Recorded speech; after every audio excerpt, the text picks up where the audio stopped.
Hello and welcome to another Jiwa Merdeka episode on The Nation. I'm Jessie CHAHAL. In a world often divided, we are here today to celebrate the unifying power of patriotism. And in this edition, we'll be highlighting patriotism in action.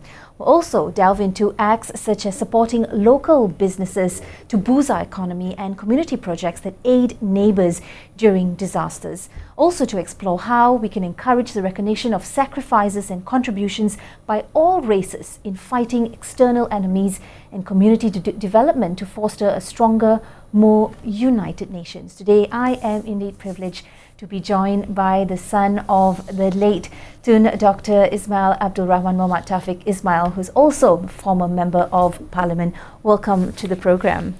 Thank you. It's good to have you here. We had you on not too long ago and definitely an interesting conversation back then. But today, as we zoom into our sort of national discussion on Jiwa Merdeka for patriotism in action, let me ask you this for starters. When we support business, local businesses, we say buy local, how do we then drive that love for the nation and a spirit of being nation proud?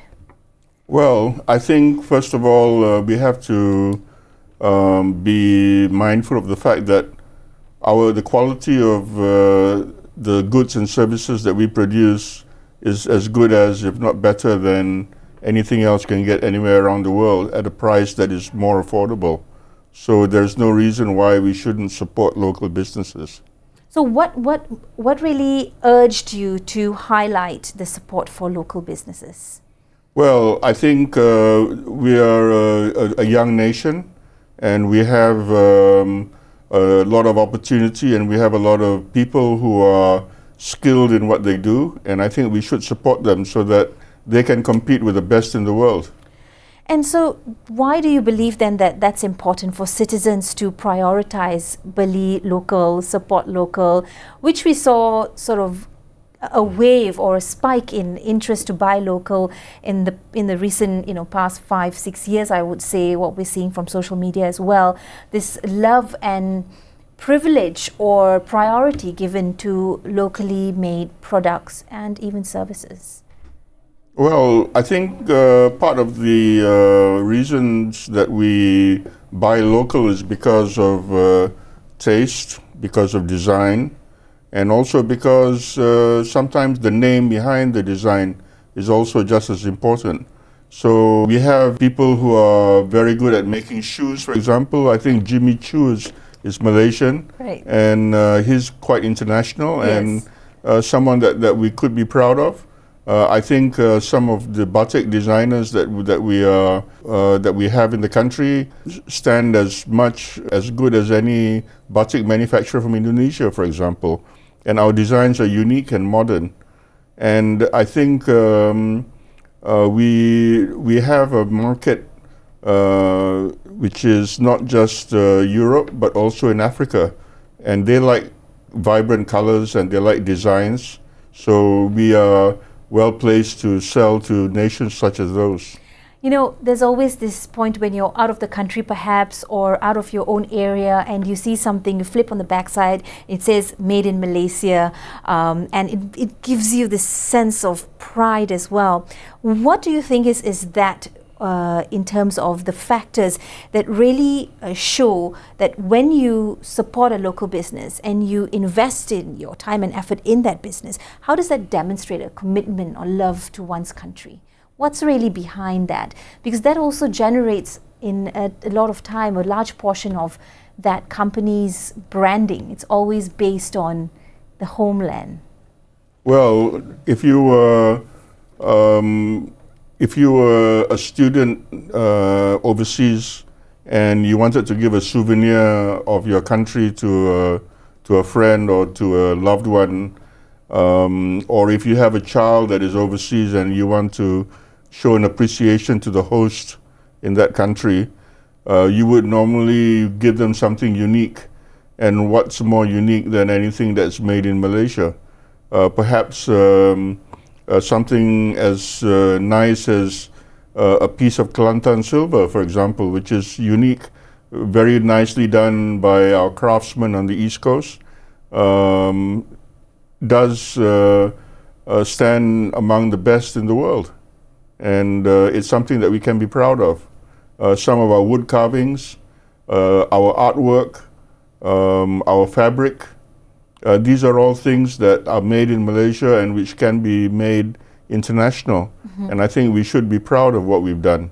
Absolutely, there's much to be proud of, as you've highlighted our culture that's in our fabric and in our patterns and designs as well. But just to go a little deeper into that, what's your perspective on how we support local businesses as a sign or a symbol of our love for our nation, our our flag wavering? Yeah, well, basically, it's not a matter of being chauvinistic about your purchases, but it's a matter of being practical as well. So people who are price conscious and people who are quality conscious would normally go for things which are locally produced and which are done well. Through your observation, is there a difference between perhaps a decade or decade and a half ago to now, when there was this thought process that anything that is made in Malaysia is perhaps, not just to use the word uncool, but perhaps not of high quality, and versus now, where there's a sense of pride to go for something that is locally made, despite its prices perhaps being, varied. You've got the lower end and you've got all the way that's in the super high end category. Yes, well, I think this is where it becomes challenging for our producers and our creators to make sure that the product that you make, that you sell, is the best among the best in the world. Yeah, because I do sort of look back and remember that, an era where if it was made in Malaysia, then it was questionable if this was something that we only save the best for export, and if it's made in Malaysia, then only the best goes out of the country, the rest remains and something that we go out and purchase due to price points. But that has really taken a full 180 shift, because you're seeing even clothes that I'm wearing right now, they're beautifully made, high quality, soft, and it definitely makes you feel a sense of, I am Malaysian, and this is who I represent and what I represent, especially if you're out of the country. Well, it's not just consumer goods, but also literary works. Right. For example, we have fantastic writers like Dr. Shan Mogalingam, who's written a world-class book, Mutton and Curry, and something about mutton and something curry. Yes, yes. And it's a series of short stories, and he's recognized worldwide. And I think these are the kind of products that we as Malaysians overlook, but which are there for us to enjoy and buy. Absolutely, to enjoy and buy. We of course will be taking a quick break shortly. When we come back, more discussion right here on The Nation. Jiwa Merdeka, Patriotism in Action.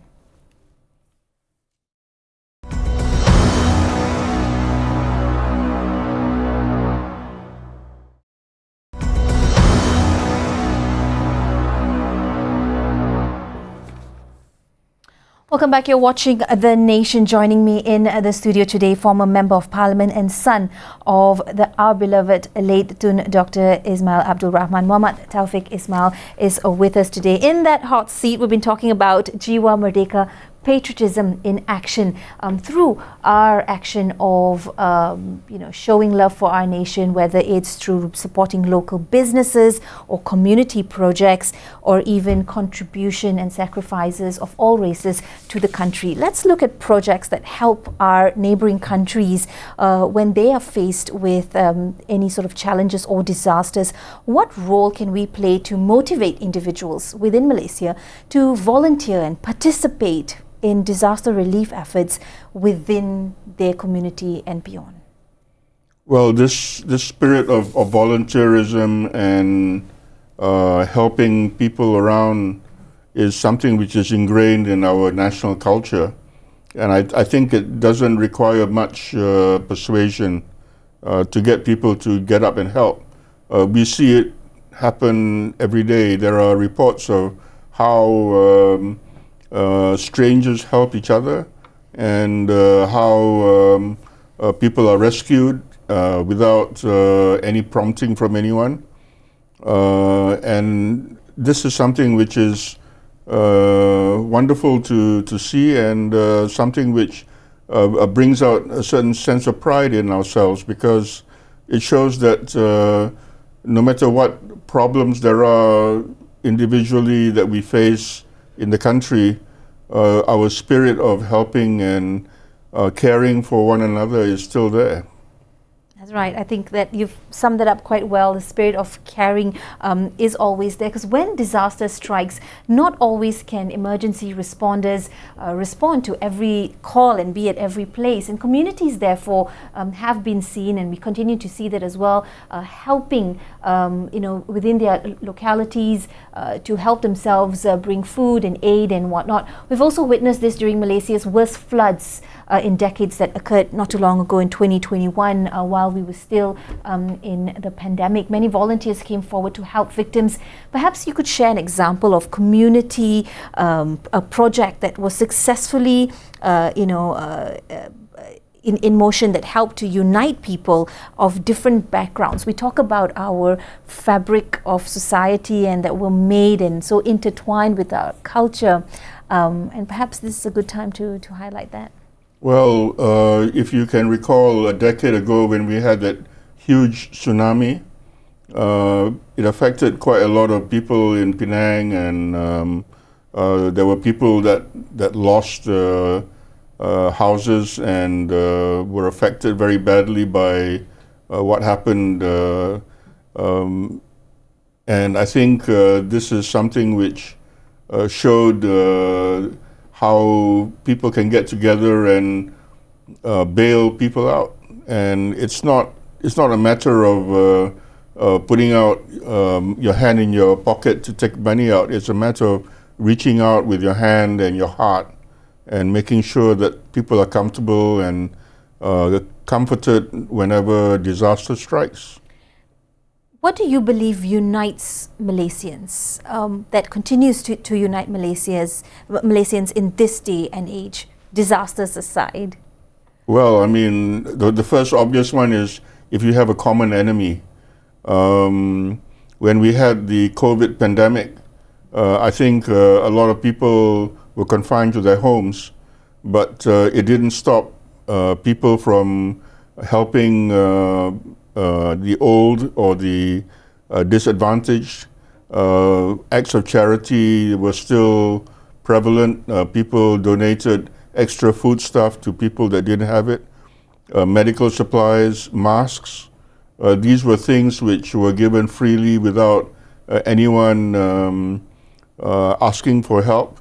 And I think this shows that there is a genuineness among Malaysians to be Malaysian. A question that I think you probably get asked a lot as well, given the sort of scenario or option, if your dad was here with us today, how do you think he would be observing, or what would his perspective be on the current state of affairs in terms of patriotism to the country? Well, I think he would have been rather harsh on people who overuse race, religion, and abuse royalty to get political mileage. He would come down hard on those transgressors. But I think he would also give incentives as Deputy Prime Minister at that time to make sure that good work is rewarded and recognition given. And I think it doesn't matter what your background is, as long as you are seen to be contributing to the nation and to creating better understanding among people, that you should be rewarded and you should be recognized. How have you observed this spirit of nationalism in the past few years? The enemy we all had was, of course, during the 2020 pandemic. Have you seen a sense of improvement, if I could use that word, in terms of patriotism across races? I think in terms of our ability to support our teams when they play overseas. Sports. In sports. In sports. I think that is one of the examples that I can give. The other one is whenever we have a national disaster like the missing aeroplane MH370, you see the kind of compassion and empathy that people have for the people who are lost. I think the government has also indicated in its own way its own compassion for disasters, and it's something that is admirable. We don't try to push things under the carpet. We do try to be open about it, but we also are sensitive to other people's feelings. Right. And this is something which I think makes us different from other nations and other people. If you could highlight one point in whatever you've said that is perhaps still unfulfilled or incomplete or missing, meaning to say, what is the one area that you think needs to have concerted effort by everyone, all stakeholders, to ensure that this spirit of love for the country and nation building continues to thrive?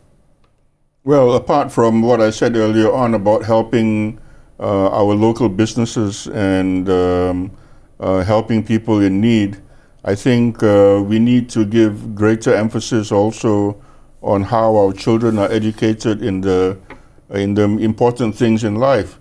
For example, the way we teach religion is also important, so that we do not foster prejudices or hatred for other people of different races and different religions. How we teach people about the principles of the religion that we practice is also very important. And I think this is something which we seem to need a lot of improvement on.